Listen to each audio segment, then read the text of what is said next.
Welcome, everybody.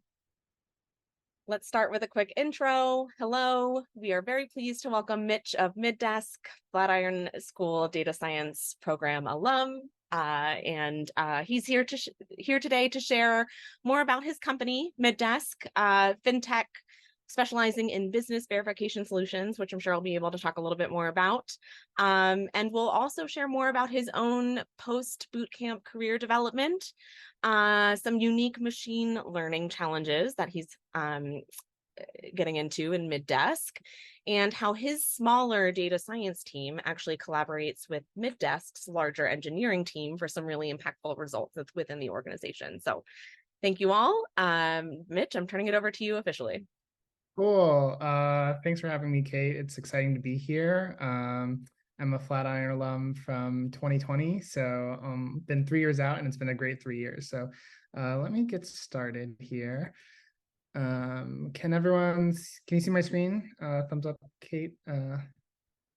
Yes. Okay, cool. So like I said, my name is Mitch. I work at a company called Middesk, and today I'm going to be talking about a lot of things, but at the core of it, I think it's about resolving business identities, and we'll get a little bit more into what that means in a moment. But first, the agenda. So I'll talk a little bit about me and my background and how I landed where I am today, and then I'll dive into what we do at Middesk. And specifically, as Kate was referencing, I think we've been working on some really cool machine learning problems recently that take a lot of what I learned at Flatiron and then have to mash them together in cool ways and collaborate with engineers to implement it and push it into the product. And then I'll talk a little bit about when we hire, what we look for. There actually is a good amount of bootcamp grads at Middesk, so that's kind of a cool experience. And things that I found helpful in the job search process, and then we'll have some time for questions. Okay, so my journey thus far. Like I said, my name's Mitch. This is a very weird picture of me, but I liked it because I was wearing a Middesk hat, although you can't really see that it says Middesk on it. So my career, so I started in college. I studied educational technology and curriculum development, and with a real focus on what does it mean to use technology in the classroom. And so I had some background in tech, but it was never really my focus. My focus was always teaching, specifically teaching math. And that took me to New York, where I got my first full-time job out of college, teaching at a really cool school called City Term that uses experiential learning to create meaningful, transformative experiences in the classroom. And it was really, really great. And I loved it. And then I had a bit of an existential crisis. I was like, am I going to do this for the rest of my career? And that's when I started trying to reframe the shape of a career path into well, this was a great adventure, but what's my next big adventure? And so then I started bouncing around to a lot of different career opportunities. I worked in Broadway theater for a bit. I worked for NYU. I freelanced. I did tons of everything under the sun. And at a certain point, I came to kind of realize oh, I could actually take my skills in helping people learn math and apply it in new ways. And that's how I kind of got interested in data science and specifically machine learning. And so that's what took me to Flatiron. I did Flatiron in the midst of the pandemic. I thought I was going to be in person, and it turned out not. So it was a great experience, though, and it got me my first job in the data science field, which was for a cryptocurrency company. And as anyone who's familiar with crypto knows, it was a wild few years of ups and downs. And I ended up leaving there just in time, right before the big crash, and that's how I landed at Middesk. So that's kind of my journey so far, and I just give you that context because I think, especially for Flatiron grads, at your things that are in your background that maybe aren't the most traditional for a software engineer or a data scientist or a cybersecurity professional or a UX designer. Those are your superpowers. And I really do believe that this through line is what led me to where I am today. Okay, so let's talk a little bit about Middesk. So at the core, what we do at Middesk is we help build trust between businesses. Well, what do I mean by trust? So let's play a quick game. Put in the chat, like, guess the industry of these two companies. What do you think the industry of these two companies is? Curious what you think.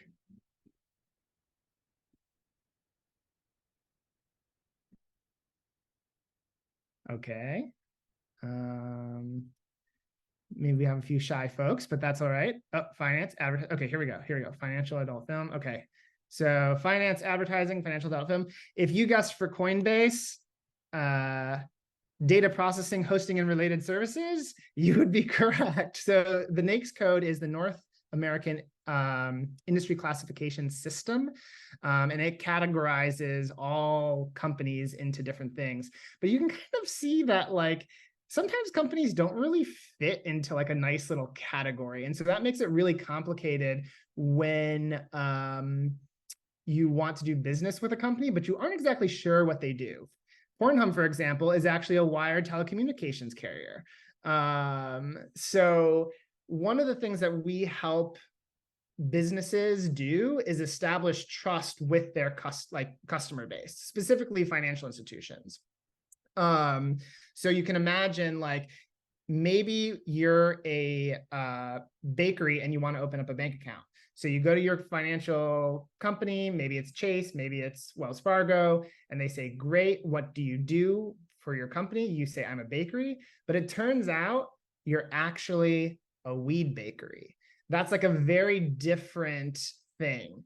And maybe increases the risk of bringing you on as a customer. So the goal of Middesk is to help businesses really trust who they're working with. Okay, so how do we do that? There's a lot of things that go into it. Number one is ultimately there is a responsibility on the part of financial institutions to stop money laundering, to work against fraud, work against financing of terrorists, work in compliance with the law, and also, like, there's an element of underwriting of how much risk do you want to take on when you bring on a customer. So all of this has led to a legal requirement of financial companies called Know Your Customer, or some people abbreviate it as KYC. So it's this required background check that a loan servicing firm or a bank will do when you open up an account with them.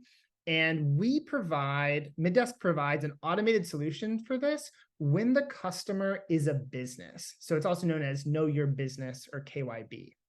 We also provide solutions for entity management. So if you need to file documents or tax registrations with the state and across other jurisdictions, and other trust and compliance tasks, trying to make those faster. So that's what we do. And you can imagine that this is a huge, huge data problem, right? Where ultimately the customer needs to be able to submit a few select pieces of information to us. We need to be able to search across tons of different organizations, websites, data sets, and then return to the customer whether or not this is a legitimate business that they should be doing, giving a loan to, or opening up a bank account for, or something like that. So it's a mess. You can kind of like think in your head, like, imagine if someone came to you and there was a company called Mitchmellows, which is a marshmallow company named after me.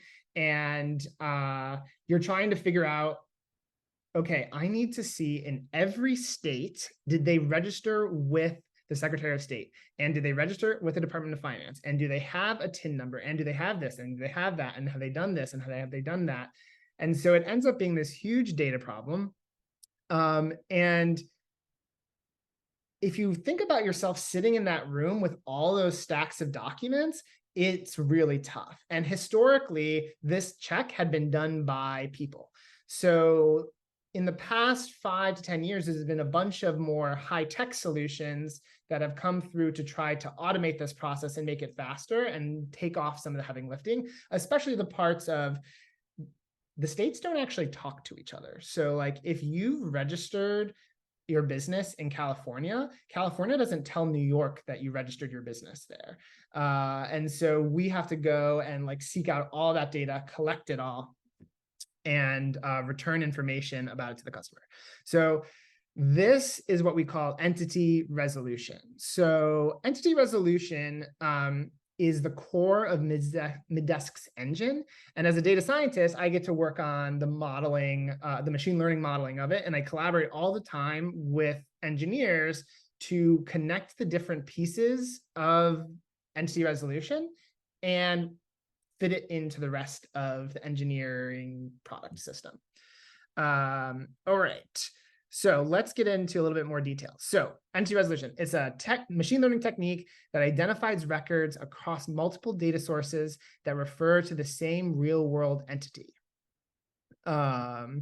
So when we're thinking about entity resolution, there's 4 challenges. Number 1, can we actually match things to each other? So this is what we call veracity. Is the business name exactly the same? Is it somewhat similar? Do they have a common ID? There's all these questions about what are we able to match on, and can we actually match records to each other? Then there's the sheer volume of records that are thrown at us. And you can imagine it ends up being as the input space grows, the number of potential matches and non-matches also grows. Then there's the variety. There could be a lot of different kinds of data sources and data types we're trying to match on, and how will we handle differences between the different sources? And then lastly is velocity, is that as the states change information, as the government changes information, as business changes information, how do we keep up with making sure that all these things stay current? Okay, so how do we do entity resolution? Well, it's a long process, but in short, first we get the data, which is data engineering, and we structure it into some cloud hosting service provider.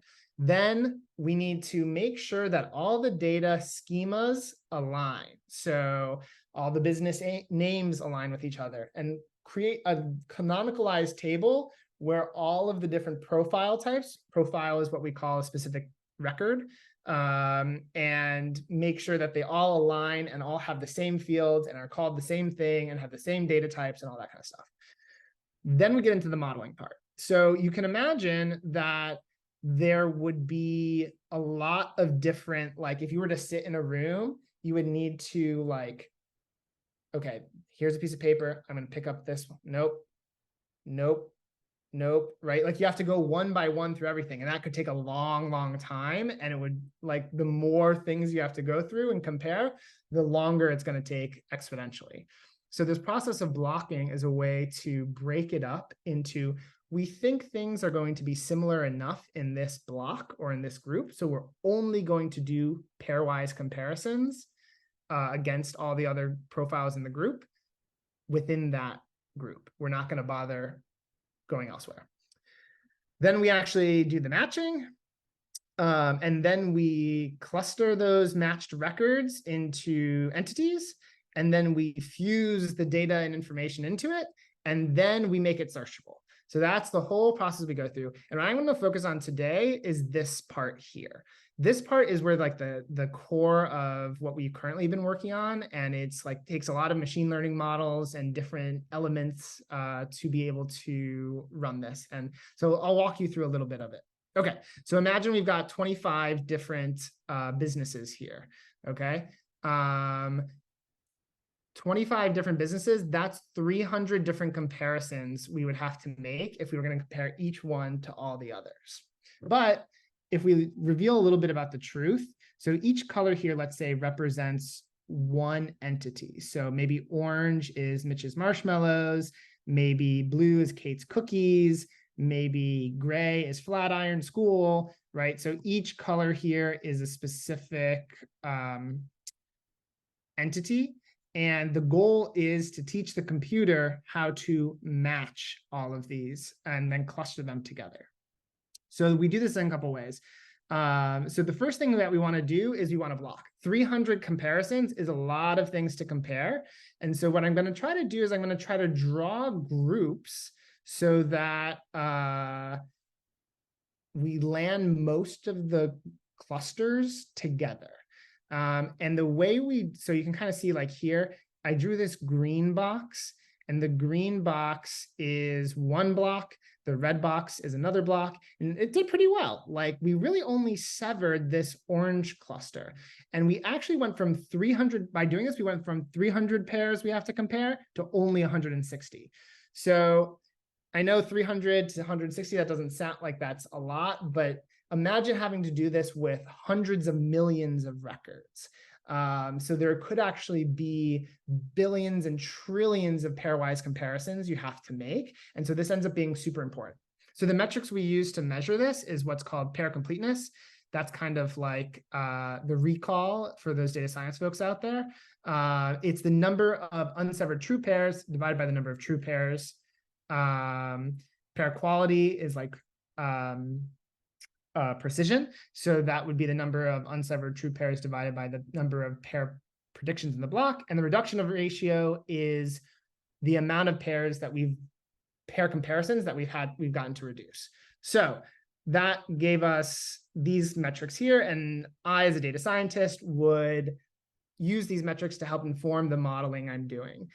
So in this case, we got 35 out of the 39 pairs still together within their block.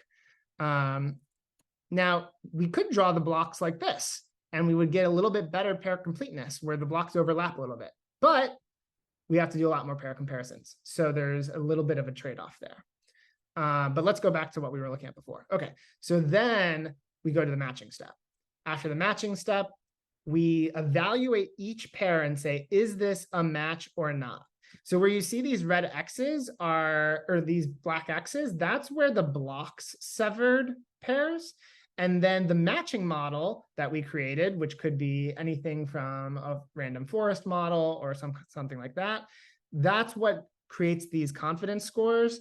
And then if it's in red, it didn't match, it didn't go above the threshold for a match. So in this case, we've got 29 out of the 39 pairs that we've matched well. And the reason why the pair quality isn't in there is because I didn't want to go through like every single one, because that would be 300 different lines on here. But you can kind of get the picture of what it would look like. After that, we cluster. So how do we do? Looks pretty good. We got out of the 9 clusters here, there's 9 different colors. We got 6 of them completely right. And then you can see like, okay, we messed up this one a bit. It got split in half. This one, this singular profile got plopped off. So that's the process of entity resolution that I'm currently really focused on. And what I do is I end up collaborating with engineers, because they help me, they build the infrastructure for me. And then I get to play in that infrastructure. And like, I could not do what I do in modeling without their help. And then after I built the model, they help me productionize and take what I've done and then put it into the app that we use to help businesses verify their customers. And then lastly, then I get to go, after all that's done, I go back and then I evaluate, like, okay, how did the overall pipeline perform, to do the work to inform future changes, both on the engineering side and also on the data science side. So it's a really big collaboration. And it ends up being like super complicated. I'm not going to go into all the details of this here because it can much longer presentation at that point. Oops. But you can kind of see like there could be a random forest model, there could be a logistic regression model. And in this particular scenario, there's actually multiple models for matching and blocking that then, if they agree, we'll say that's a match. And if they don't agree, then we'll use reinforcement learning to try to predict again as the model continues to learn. All right, so that was a lot of information about us. I want to transition a little bit into the post-Flatiron life and like what we look for when we hire folks. So how to prepare. One thing that I would say is like listen to the Flatiron career people. Like I know some of the things they say can like sound like a drag, like writing Medium articles, but I'm telling you, they know what they're talking about. And the things that they had me do are the things that led me to my first job, the networking, all of that kind of stuff. So one big thing is the portfolio development, especially like while you're in Flatiron for sure, but then even after, continue developing that portfolio, because as a career changer, you don't have prior experience to lean on in the ways that other folks might. And so all you really have to show is the things that you've created and put in your portfolio, and put those things on your resume. And honestly, I've gotten a lot of great feedback just about my portfolio is on my resume, because it gives the hiring manager something tangible to look at. Link it to your GitHub, link it to your Figma if you're a UX designer, however you're displaying your work. But the great thing about it is that it gives them a sense not only of who you are as a coder, but like how you create things, how you build things. And it actually, it's a really important thing. The second thing I'd say, keep learning. So phase 5 is great. You do an awesome project, but you gotta keep upskilling. Tech is constantly changing, especially with AI these days. There's so much to learn, so much to do, and keep learning, and focus on those. Like you can definitely focus on sharpening skills that you have, but also focus on gaining new ones. I think, for example, in my experience at Flatiron, it was very Python heavy and very machine learning heavy, which was great. And I learned a lot about pandas and scikit-learn and all that kind of stuff. But ultimately, SQL, which was a very small portion, ended up being insanely important, not only in the interview process, but also in my job. And so I'm really glad that post Flatiron, I took the time to really learn SQL well, to really learn Tableau well, to do kind of like extra work outside of the Flatiron curriculum to enhance my skills. And that really helped me get a job. And the last thing I'll say is hunt with intention. I went ham when I first started applying. I was just like applying everywhere, left and right, left and right, left and right. And I ended up getting a job offer pretty quick, but I realized, oh, I don't want to work for this company. Like, I don't like what they do. I don't actually find, not only did I not find what they do interesting, I kind of found what they did like kind of icky. And like, I was like, just because it's a job doesn't mean it's the job for you. And so I would say, like, really think long and hard about like what kind of industry do you want to work in? What size company do you want to work for? What's the culture of the company that you want to partake in? And really try to suss those things out in your interview process, because just as much as the interview process is you interviewing for a job, you're also trying to suss out if you want to work for them. And so it's a two-way street there, and I really recommend leaning into that. So that's kind of my spiel. Would love to just open it up for questions, for a chat, answer any burning thoughts, we can talk more about the technical stuff, we can talk about the career stuff. Feel free to drop things in the Q&A, and I'm down to chat. I'm also popping up here to help. Cool. Oh, wow. Okay. Sorry if I talked really fast. I just realized like that was a lot of information to download. I think your teaching background really shines through, though. Oh, good. Thanks. We'll give a minute for some questions to come through. Here we go. We've got some in the chat. Okay. Are all roles on site? Do they not like remote only candidates from out of state? Okay. It really depends on the company. So for our company in particular, we are headquartered in San Francisco, but we've recently started building an office in New York as of about a year ago. And so we prefer that people be in one of those cities, but it's a hybrid situation. So like, and what I like about it too is that the expectation is show your face every once in a while. It's not like everyone comes in on Monday, Tuesdays, Fridays. It's kind of just like a culture of come in when you can. We want to see you. We want you to be around. In terms of hiring remote folks, we do hire remote folks, and even outside of those two cities. And actually, even though I'm in one of the like cities where there's an office, my entire team is in California, so I am remote to them.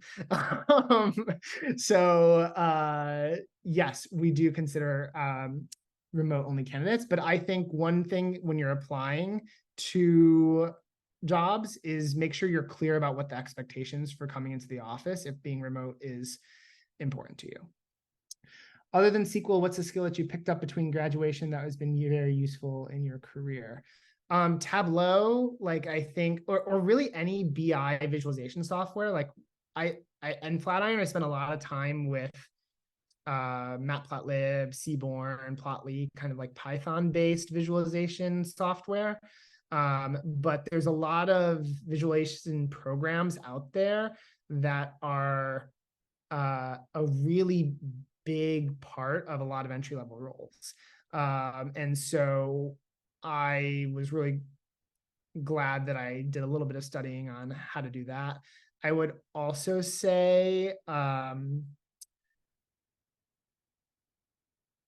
just kind of sharpening some Python specific skills, because like more like general coding skills as opposed to like data science specific. For example, like pandas is great, and knowing how to use pandas is really important, but there's also like another level of Python that probably the software engineers are a little more familiar with, and upskilling yourself there to not be a software engineer, but to get to a level where you're very comfortable with Python in both data science environments and non-data science environments. Highly recommend that. Are there any data science roles currently available? We just filled one, actually, sorry. But we're hoping to grow the team. Like our companies, what's in a time where tech companies generally have, we were in a period of hyper growth, and then about a year and a half ago, 2 years ago, there was starting to be this stagnation in the tech market. And I think we've seen a lot of that in layoffs at big companies like Meta and Google and Amazon. For our company, actually, we have had the unique privilege of growing during this time, because you can imagine, especially in the wake of like Silicon Valley Bank crashing and all of these other banks and financial institutions and the crypto crashes, and in a time of financial turmoil, people want to be very sure they know who they're working with. So we've actually been growing, which has been really great, and which means that we may have roles in the future, but we don't have data science roles now. I think we also just filled a software engineering role, but there is a solutions engineering role open if folks are interested in applying. I think it's still open. And that's kind of like at the intersection of software engineering and revenue, client services, sales, where you help Middesk's customers, the engineers at those companies, integrate with Middesk. Okay. In the job application process, did you find there was a need to learn data structures and algorithms, since Flatiron data science didn't cover it?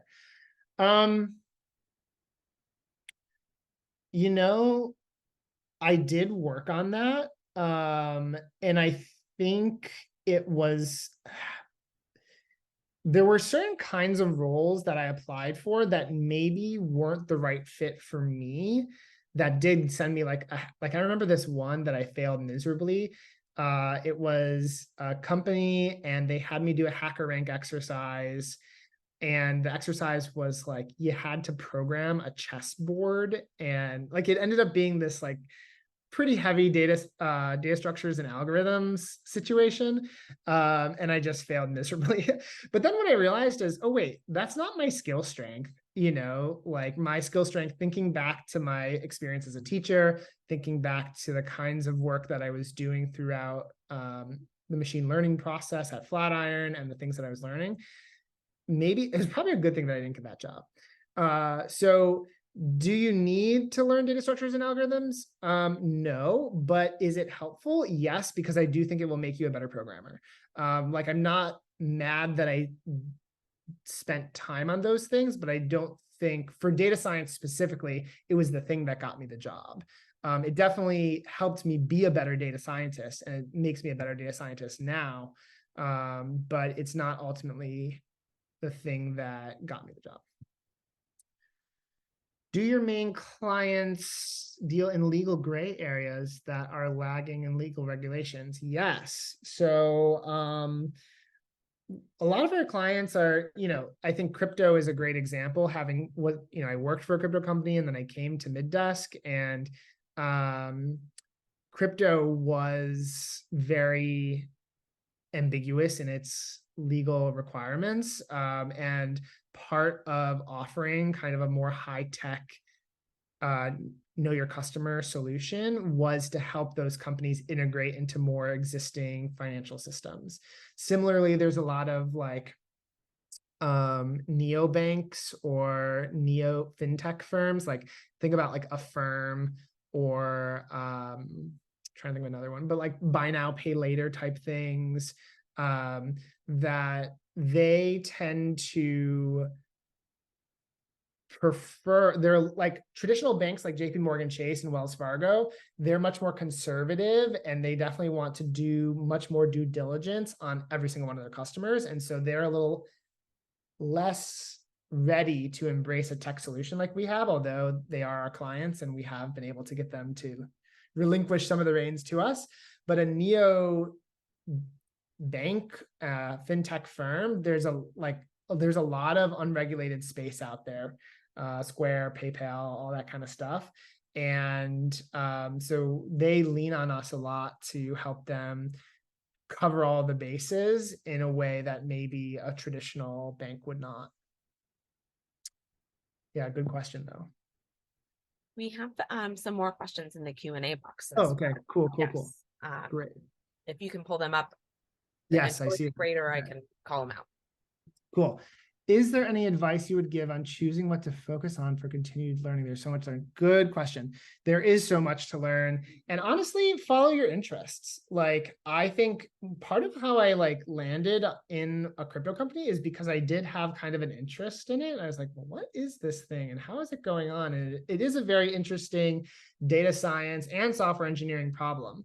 And so in terms of choosing what to focus on and choosing what to learn, I don't think that there's anything like learning something new is never bad. One thing that you can do that I would highly recommend, find jobs that maybe are a little bit out of reach for you and look at what skills they are requiring in the job description and try to add those skills to your resume. That is like a really great way to not only be tuned in to what the requirements of potential employers are, but then also it's focusing your thing on like a specific job you think you'd like. How did you prep for technical/coding interviews? So ultimately it's different every time. I think for my interview, my technical interview for the crypto company, it was pretty much very specifically about like SQL, analytics, data visualization. And it's okay to actually ask, like, you don't have to, what I usually do when they say like, great, we'd love to move on to the technical interview portion, I always ask, because the worst they can say is no. You don't have to tell me exactly the questions that are going to be asked, but can you give me a sense of the kinds of things you might be looking for? And then I go study those things. So for example, in this particular case, it was SQL, data visualization, and I lost the third thing that I said earlier. For this current role, it was much more machine learning focused. And I knew that going into it. And so I did a bunch of review of machine learning processes. And I also, there was specific, we have a lot of nested data. So like in a table in our data warehouse, in a column, there's another table in each record in the table. So like there was, they had warned me, because I asked, they warned me in advance, definitely know how to interact with those. So that's what I would recommend is know your stuff that's listed on the job description for sure. Ask if for clarity. And then also I'd say try to get to know a little bit more about the business itself, because oftentimes the technical assessment is grounded in a problem that they would have in their company. So for example, we have a product at Middesk that tries to assess based on a website. We scrape the text of the website and we try to use machine learning to predict what the industry of that website is. And so to go back to that bakery example earlier, it might say like, we're a bakery, or they might tell the bank, we're a bakery, but then we scrape their website and we found out that they're selling weed brownies. Like that's a very different kind of business. So the reason I bring that up is because there's, we have a hierarchical classification model that does that. And so the technical assessment for this job that I'm in now was kind of like a mock version of that. And because of that, knowing that context, like it helped me point my answers in a specific direction. Yeah. How do you respond to managers giving you deadlines? How do you tell them how do they tell you it's something done? What if they ask you, how much time do you think you can finish this by? That's a good question. I think for me, it's something I'm getting better at and learning all the time. Something that used to take me 5 hours might now take me 10 minutes because I've done it so many times and I get used to it. And so I really think it's just kind of taking a self-inventory and saying like, okay, right now I have these skills and it takes me this long to do this thing, but I'm going to work to get faster and better at it.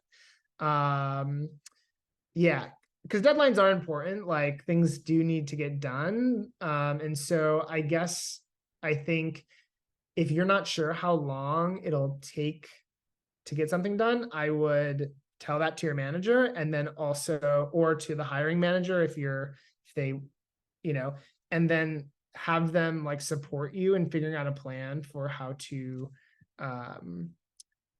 get things done and go faster. But then it's ultimately about you doing the work to figure out, why did it take me so long, and how can I use my time more efficiently, or how can I upskill to make myself go faster? Because there were things like it used to take me like a long time to write certain SQL queries, and now I can pound them out, super, super fast. How did you get your first crypto role and also your Middesk role? Did you network with people in the company first or cold apply? Good question. So funny enough, so the crypto role, a friend of a friend introduced me to the hiring manager. And so that was really leveraging my network. And then similarly, remember there was that other job I ended up turning down because I didn't want to work for them.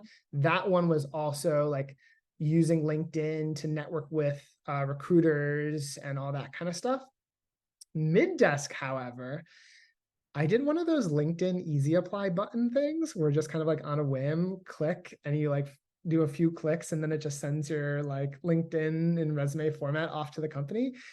And I like had never really thought that like worked because I had done it before, but that's how I got this job.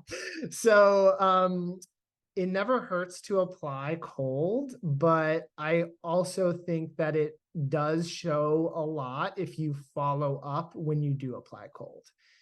So you follow up with a recruiter, you follow up with someone on LinkedIn who's in your network, like the follow-up is kind of critical. And I think even if you're applying cold, that's okay. But there's nothing like the power of referrals, and they go a long way, because like I said, there's a huge stack of resumes that come in when you open up a job description, and getting yourself to the top of that stack, that's the hardest part. And so if the best way to, and easiest way to do that is by networking. Okay, briefly, what skills would a product UX designer need to work at your company? Good question. Okay, so product UX, they generally, I think they need to really understand humans. And like, even though banks and these financial firms are very technical and standoffish, like at the end of the day, they're still humans, right? And they're still humans that are going to be interacting with our product. And so they need to be able to understand humans, and then also to really understand business use case. Like there's a lot of business sense that I feel like goes into the product UX designer role. And I highly think that leaning into learning about the kinds of products you might be interested in working on is an important part. So to prep for a product UX designer interview, my recommendation, I mean, I've never gone through one, so personally, so take it with a grain of salt, but my recommendation is to really think long and hard about what is this business trying to accomplish, who are their customers, and what kind of design problems are they trying to tackle, and then ask really great questions about those things and try to find your own insights into things that they might have never even considered themselves, if possible. Generally, how long do you have to complete the technical interviews? It depends. So a take-home technical interview, they'll usually say like, we'll give you a week to do the interview. So just anytime within this week. And then once you start it, give yourself 6 hours or give yourself 48 hours or whatever it is. Now, when that happens, I tend to just do the assignment. I don't think about what the timing of it is, because ultimately I'll communicate how long it took me to do it to them, but ultimately I want to do the assignment for myself because it's actually another opportunity to solve a good problem and to learn, regardless of whether I've completed it within their expected time or not. So I'm just going to do it, and then I'll deal with the consequences later if I went over their time limit. That's one kind of technical interview. The other kind of technical interview is like live in person. And those are usually like, 30 minutes to an hour where you're, sharing your screen and they're live watching you code. And that's a lot more highly structured. And then the third kind of technical interview is something like via HackerRank or one of those websites. Those can be anywhere from like 30 minutes to 2 hours, and they're like structured in how much time you get for each question and things like that. So that's how much, yeah, I hope that answers your question. Here's another one. Okay. What do you think recruiters are looking for in the initial phone screen? How do they decide who will move forward? Good question. So I think for us, so we're looking for is just from like some basic verbal signals, is their experience real? So anyone can put on their resume anything, right? And it's hard to really verify that. Maybe I should start a business like Middesk, but for verifying resumes. I don't know. But if they want to, like, we want to make sure that like if you put this on your resume, you can talk intelligently about it and demonstrate that you like actually somewhat have these skills without actually technically showing us. Like there's just some like verbal ways you might articulate something or way you might talk about a project. So that's one thing we look for. Another thing we look for is it like a good fit in terms of the kind of role we're looking for? So you might, as a software engineer, be a front-end expert, and we're actually looking for kind of a full stack person. Like maybe even though your experience aligns with what we're looking for, it's not exactly the right fit. Similarly, in terms of experience, we like to have a variety of levels of experience because we believe that it's good for people with more experience to mentor people with less experience, more recent experience. And it just makes a better team when you have a variety of experience levels on your team. And so oftentimes we'll like pigeonhole, we might not say it on the resume, but we'll pigeonhole a role to be like, this is more of an early career thing versus a later in career thing, versus we're expecting this kind of out of this person. So in that initial phone screen, I think those are the two big things we're looking for. And then the last thing is there an interest in actually working here? Or is it just you mass applied and somehow landed across our desk? You know what I mean? And so so it doesn't necessarily mean that you need to love like for Middesk, not a lot of people love compliance. Like, I'm going to be honest, I don't love like compliance. Like what we do at Middesk is actually like kind of boring when you like, there's some interesting technical problems, but the actual crux of it is not super interesting in term, like it's not crypto, I guess is what I'll say. Or it's not like working for Disney and their machine learning models on Disney Plus, so it's not sexy. So you don't need to be excited about compliance and business verification and legal requirements for banks, but showing some curiosity about the company is generally healthy, and showing that you've shown up and done your homework, that you've read through the website, that you understand what the role is, and then asking questions that actually go beyond something you wouldn't just be able to tell on the website. So those are the kinds of things I'd say people are looking for in the intro screens.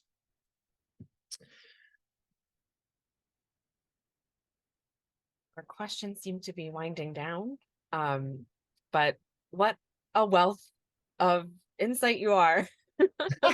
Oh, that's very kind of you to say. Lots of real life, real scenario examples, experiences to speak to in terms of being an actual job seeker, having gone through this boot camp and knowing what that's like.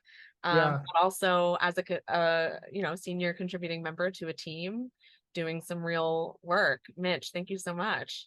Yeah, thanks for having me. My LinkedIn was somewhere on the slides. Feel free to try to connect with me or email me if you have more questions. Happy to chat. And you're in good hands. Believe in yourself. You'll make it. Thank you. Always good to end on a note of inspiration. Thanks so much for joining us, for sharing more about the very exciting world of business verification. Yeah, of course. Thank you. Thanks all. Cheers. Cheers.